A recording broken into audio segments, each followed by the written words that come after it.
chapters 11 through 19 of the Apocryphal Book of Wisdom, Douay-Rheims version. Chapter 11. She prospered their works in the hands of the holy prophet. They went through wildernesses that were not inhabited, and in desert places they pitched their tents. They stood against their enemies and revenged themselves of their adversaries. They were thirsty, and they called upon thee, and water was given them out of the high rock, and a refreshment of their thirst out of the hard stone. For by what things their enemies were punished when their drink failed them, while the children of Israel abounded therewith and rejoiced? By the same things they in their need were benefited. For instead of a fountain of an ever-running river, thou gavest human blood to the unjust. And whilst they were diminished for a manifest reproof of their murdering the infants, thou gavest to thine abundant water unlooked for, showing by the thirst that was then how thou didst exalt thine, and didst kill their adversaries. For when they were tried and chastised with mercy, they knew how the wicked were judged with wrath and tormented. For thou didst admonish and try them as a father, but the others as a severe king thou didst examine and condemn. For whether absent or present, they were tormented alike. For a double affliction came upon them, and a groaning for the remembrance of things past. For when they heard that by their punishments the others were benefited, they remembered the Lord, wondering at the end of what was come to pass. For whom they scorned before, when he was thrown out at the time of his being wickedly exposed to perish, him they admired in the end, when they saw the event, their thirsting being unlike to that of the just. But for the foolish devices of their iniquity, because some being deceived worshipped dumb serpents and worthless beasts, thou didst send upon them a multitude of dumb beasts for vengeance, that they might know that by what things a man sinneth, by the same also he is tormented.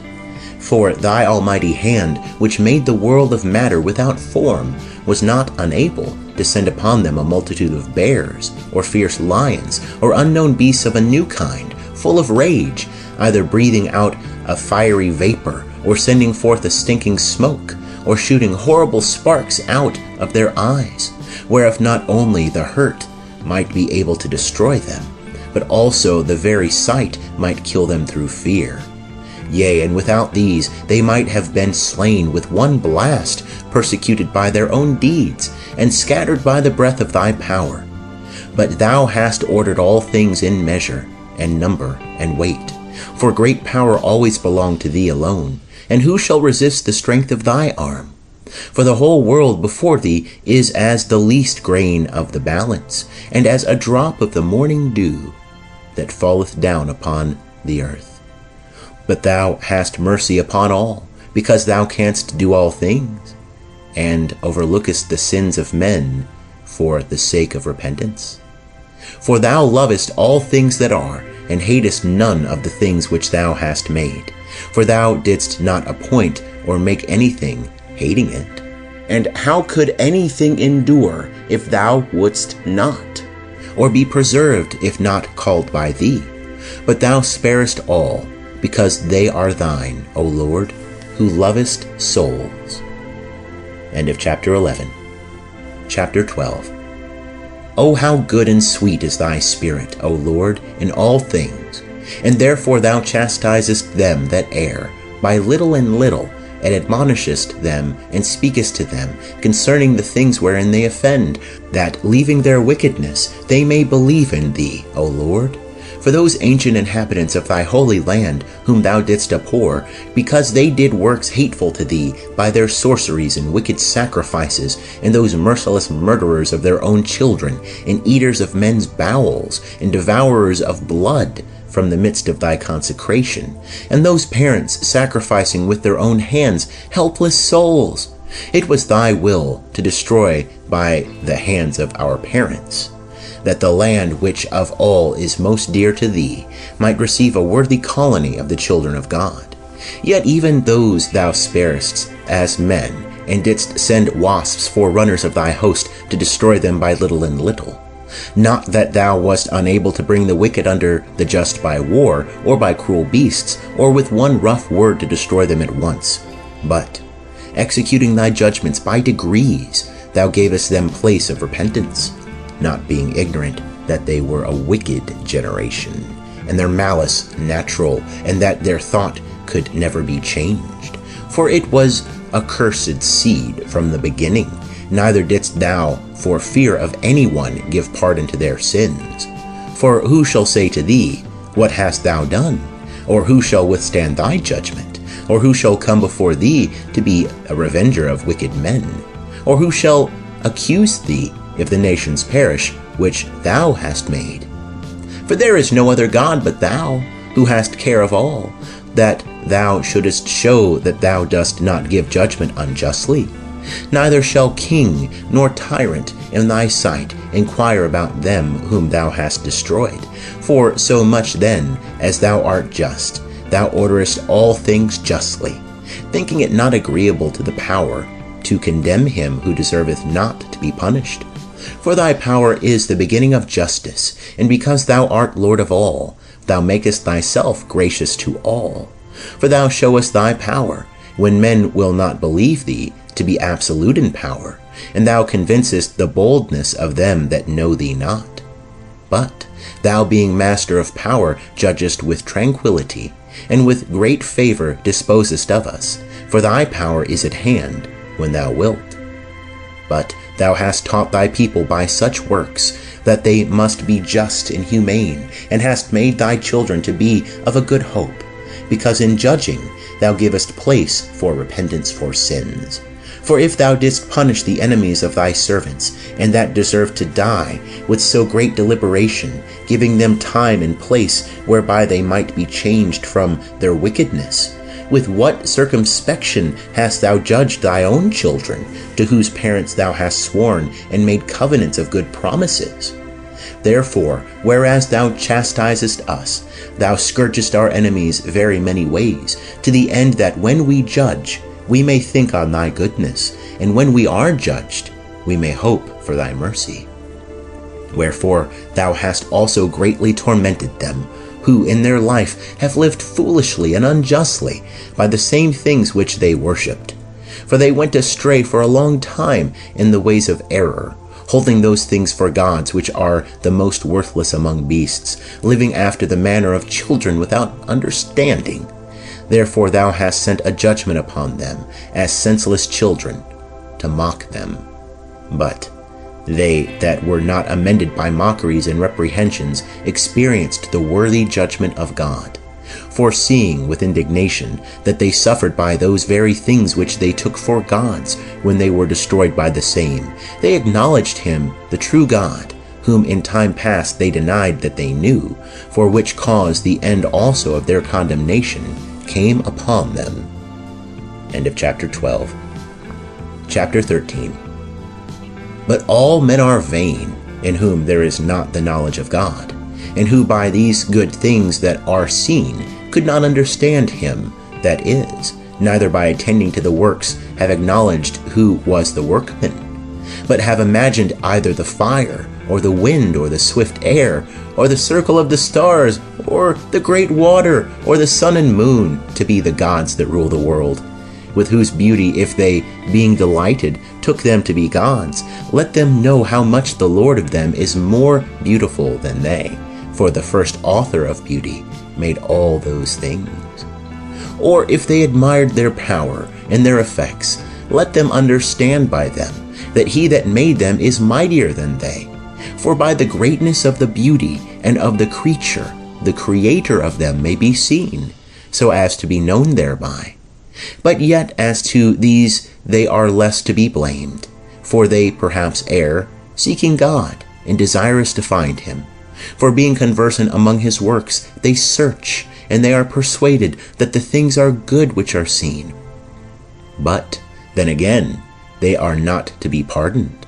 For if they were able to know so much as to make a judgment of the world, how did they not more easily find out the Lord thereof? But unhappy are they, and their hope is among the dead, who have called gods the works of the hand of men, gold and silver, the inventions of art, and the resemblances of beasts, or an unprofitable stone, the work of an ancient hand. Or if an artist, a carpenter, hath cut down a tree, proper for his use in the wood, and skillfully taken off all the bark thereof, and with his art diligently formeth a vessel profitable for the common uses of life, and useth the chips of his work to dress his meat, and taking what was left thereof, which is good for nothing, being a crooked piece of wood, and full of knots, carveth it diligently when he hath nothing else to do, and by the skill of his art fashioneth it, and maketh it like the image of a man, or the resemblance of some beast, laying it over with vermilion, and painting it red, and covering every spot that is in it, and maketh a convenient dwelling place for it, and setting it in a wall, and fastening it with iron, providing for it, lest it should fall, knowing that it is unable to help itself, for it is an image, and hath need of help, and then maketh prayer to it, inquiring concerning his substance, and his children, or his marriage, and he is not ashamed to speak to that which hath no life. And for health he maketh supplication to the weak, and for life prayeth to that which is dead, and for help calleth upon that which is unprofitable. And for a good journey he petitioneth him that cannot walk, and for getting, and for working, and for the event of all things he asketh him that is unable to do anything. End of chapter 13. Chapter 14. Again, another designing to sail, and beginning to make his voyage through the raging waves, calleth upon a piece of wood, more frail than the wood that carrieth him? For this the desire of gain devised, and the workman built it by his skill. But thy providence, O Father, governeth it, for thou hast made a way even in the sea, and a most sure path among the waves, showing that thou art able to save out of all things, yea, though a man went to sea without art, but that the works of thy wisdom might not be idle. Therefore men also trust their lives even to a little wood, and passing over the sea by ship are saved. And from the beginning also, when the proud giants perished, the hope of the world fleeing to a vessel, which was governed by thy hand, left to the world seed of generation. For blessed is the wood by which justice cometh. But the idol that is made by hands is cursed, and well it, as he that made it. He, because he made it, and because, being frail, it is called a god. But to God the wicked and his wickedness are hateful alike. For that which is made, together with him that made it, shall suffer torments.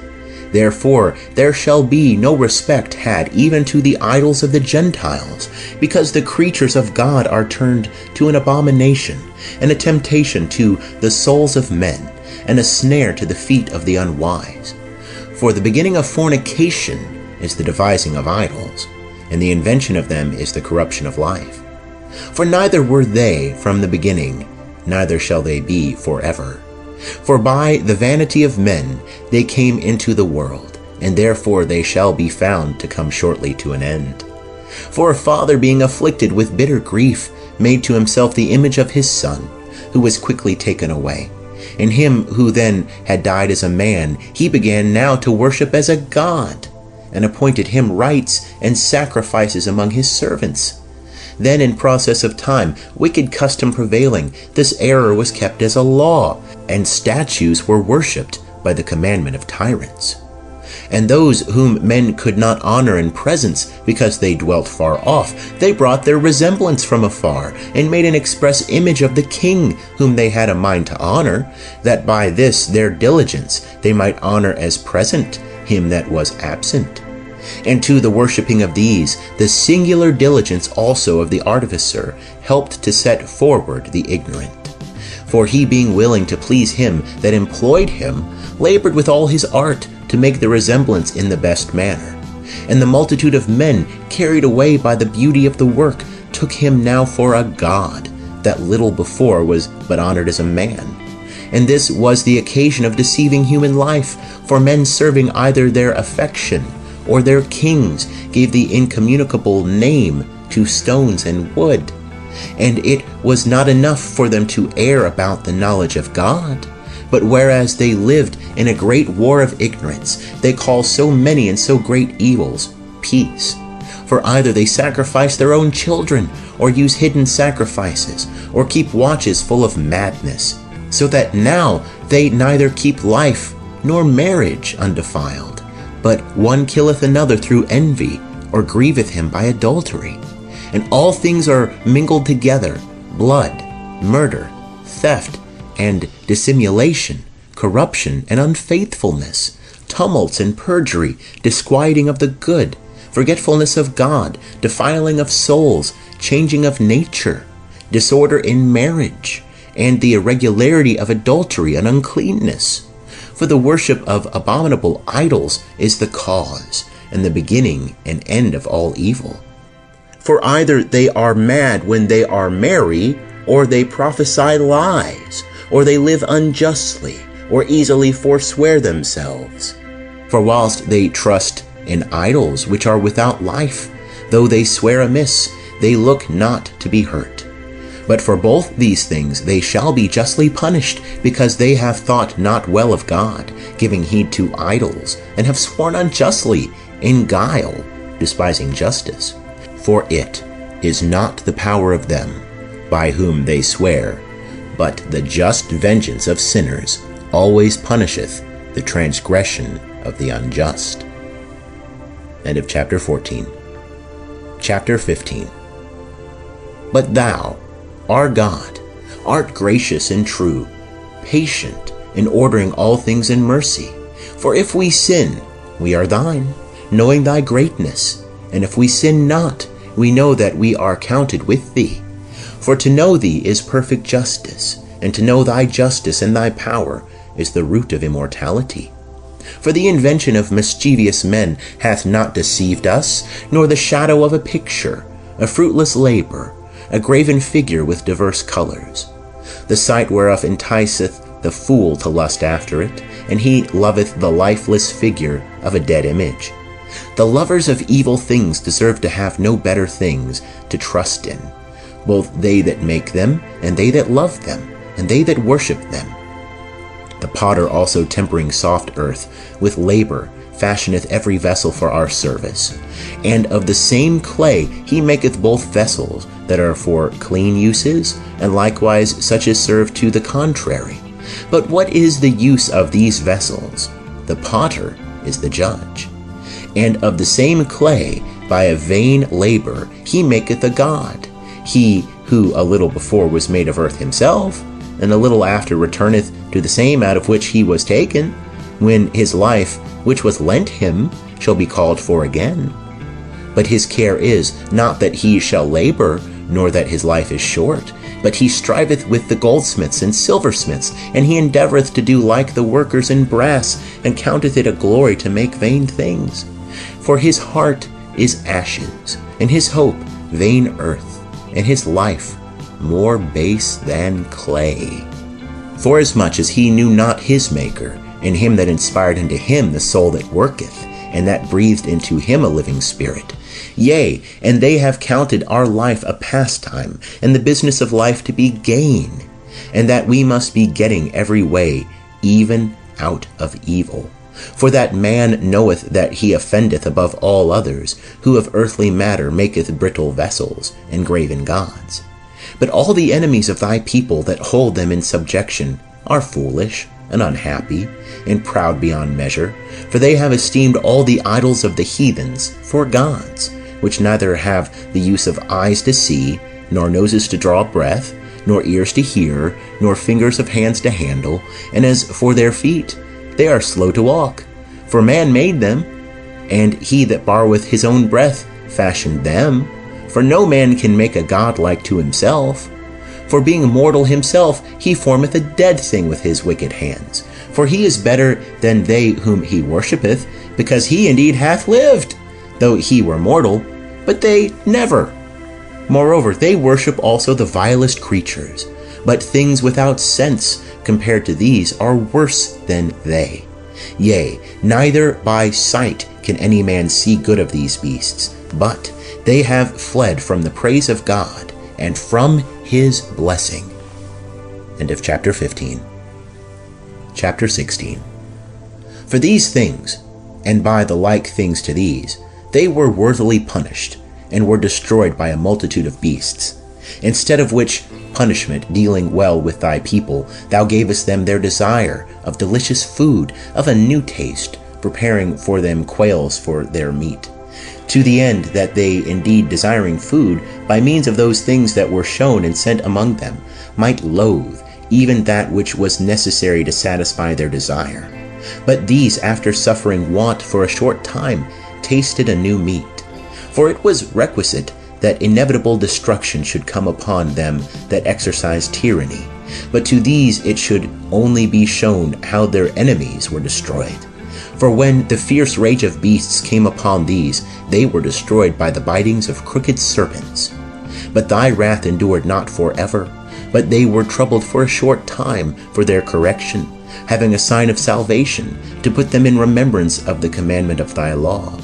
For he that turned to it was not healed by that which he saw, but by thee, the Savior of all. And in this thou didst show to our enemies that thou art he who deliverest from all evil. For the bitings of locusts and of flies killed them, and there was found no remedy for their life, because they were worthy to be destroyed by such things. But not even the teeth of venomous serpents overcame thy children, for thy mercy came and healed them. For they were examined for the remembrance of thy words, and were quickly healed, lest, falling into deep forgetfulness, they might not be able to use thy help. For it was neither herb nor mollifying plaster that healed them, but thy word, O Lord, which healeth all things. For it is thou, O Lord, that hast power of life and death, and leadest down to the gates of death, and bringest back again. A man indeed killeth through malice, and when the spirit is gone forth, it shall not return, neither shall he call back the soul that is received. But it is impossible to escape thy hand.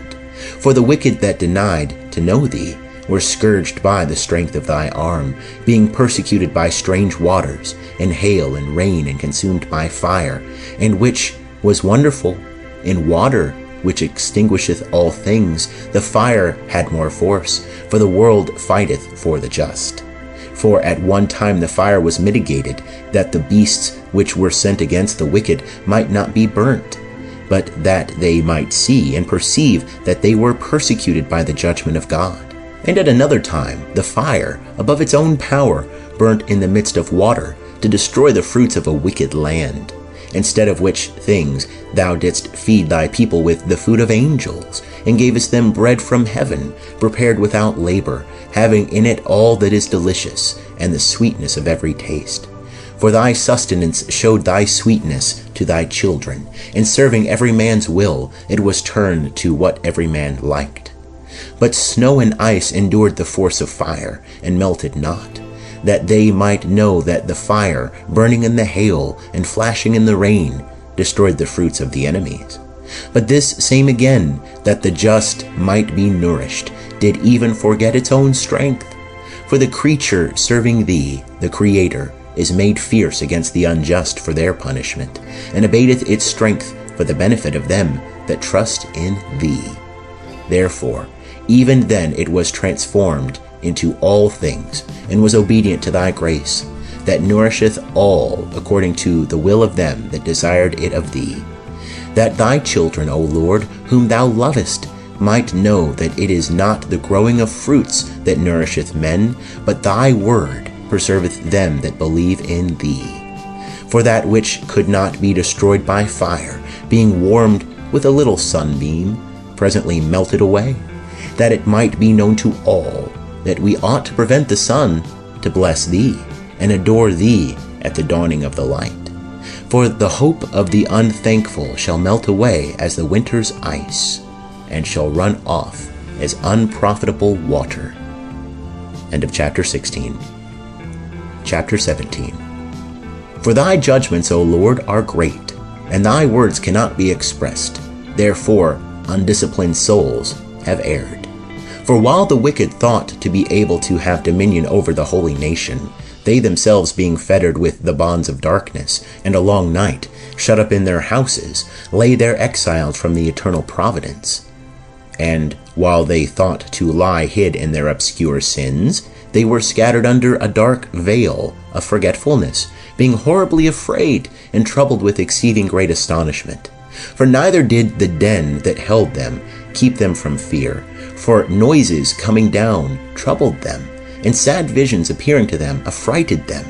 And no power of fire could give them light, neither could the bright flames of the stars enlighten that horrible night.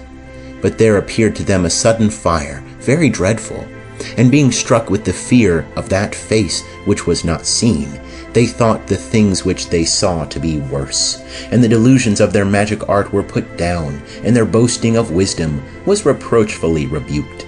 For they who promised to drive away fears and troubles from a sick soul were sick themselves of a fear worthy to be laughed at. For though no terrible thing disturbed them, yet, being scared with the passing by of beasts and hissing of serpents, they died for fear, and denying that they saw the air, which could by no means be avoided. For whereas wickedness is fearful, it beareth witness of its condemnation. For a troubled conscience always forecasteth grievous things. For fear is nothing else but a yielding up of the succours from thought. And while there is less expectation from within, the greater doth it count the ignorance of that cause which bringeth the torment. But they that during that night, in which nothing could be done, and which came upon them from the lowest and deepest hell, slept the same sleep, were sometimes molested with the fear of monsters, sometimes fainted away, their soul failing them, for a sudden and unlooked for fear was come upon them. Moreover, if any of them had fallen down, he was kept shut up in prison without irons. For if any one were a husbandman, or a shepherd, or a laborer in the field, and was suddenly overtaken, he endured a necessity from which he could not fly. For they were all bound together with one chain of darkness, whether it were a whistling wind, or the melodious voice of birds, among the spreading branches of trees, or a fall of water running down with violence, or the mighty noise of stones tumbling down, or the running that could not be seen of beasts playing together, or the roaring voice of wild beasts, or a rebounding echo from the highest mountains. These things made them to swoon for fear. For the whole world was enlightened with a clear light, and none were hindered in their labors.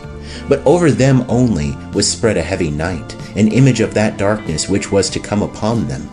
But they were to themselves more grievous than the darkness. End of chapter 17. Chapter 18. But thy saints had a very great light, and they heard their voice indeed, but did not see their shape, and because they also did not suffer the same things, they glorified thee. And they that before had been wronged gave thanks, because they were not hurt now, and asked this gift that there might be a difference. Therefore they received a burning pillar of fire for a guide of the way, which they knew not, and thou gavest them a harmless son of a good entertainment. The others indeed were worthy to be deprived of light, and imprisoned in darkness, who kept thy children shut up, by whom the pure light of the law was to be given to the world.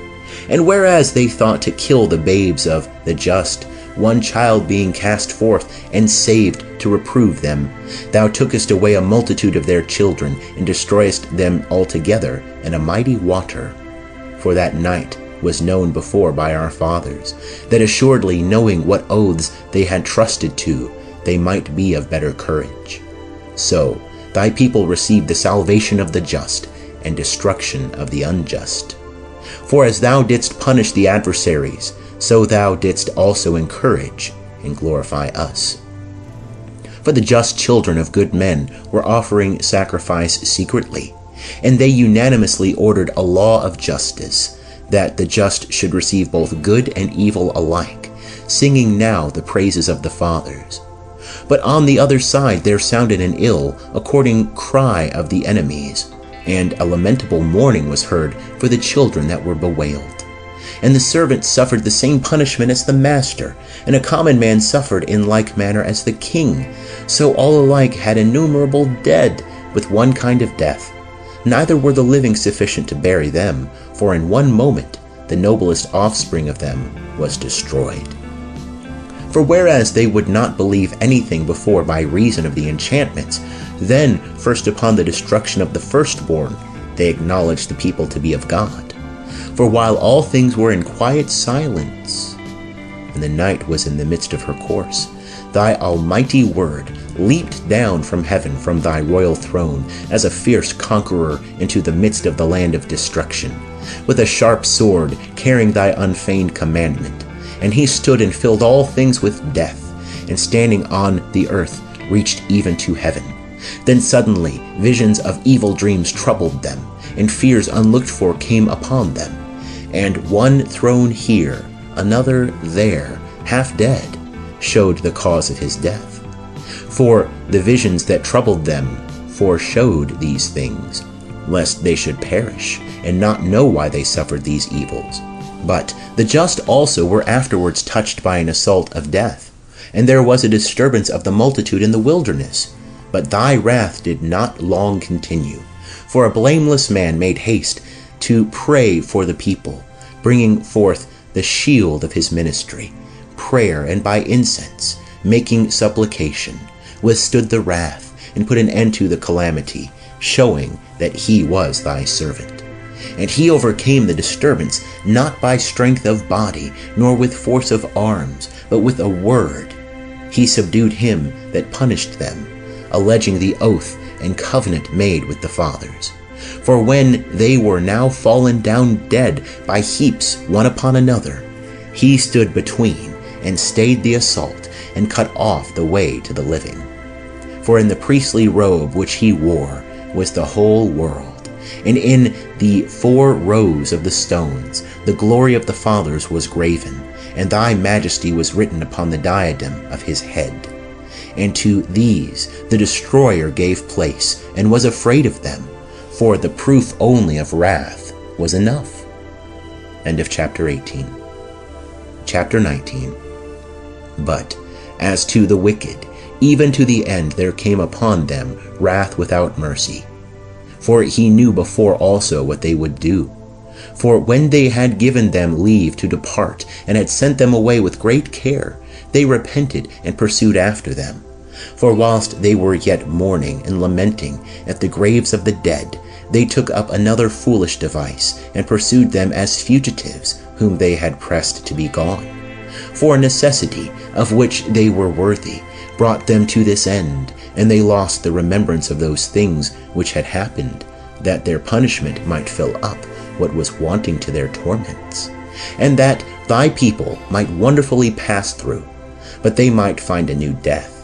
For every creature according to its kind was fashioned again, as from the beginning, obeying thy commandments, that thy children might be kept without hurt.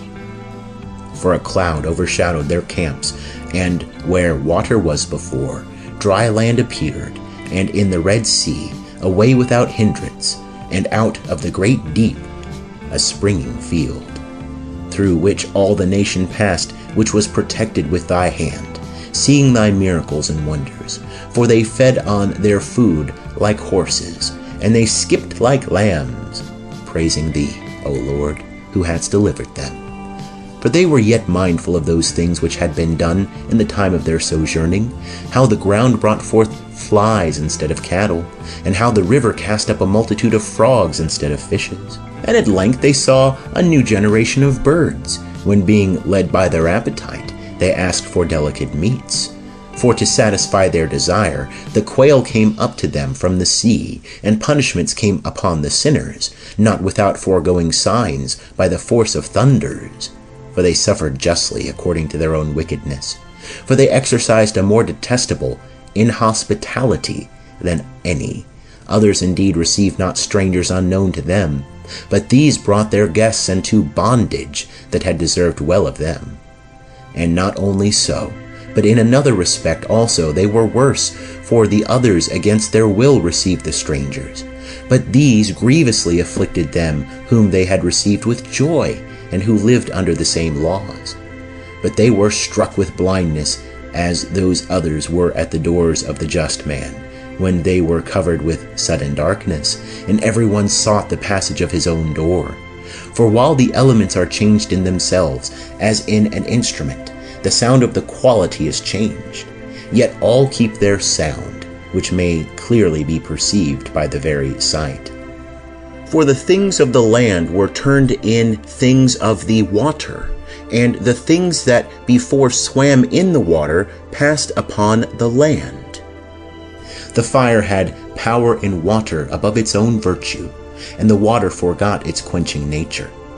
On the other side, the flames wasted not the flesh of corruptible animals walking therein, neither did they melt that good food, which was apt to melt as ice. For in all things thou didst magnify thy people, O Lord, and didst honor them, and didst not despise them, but didst assist them at all times and in every place.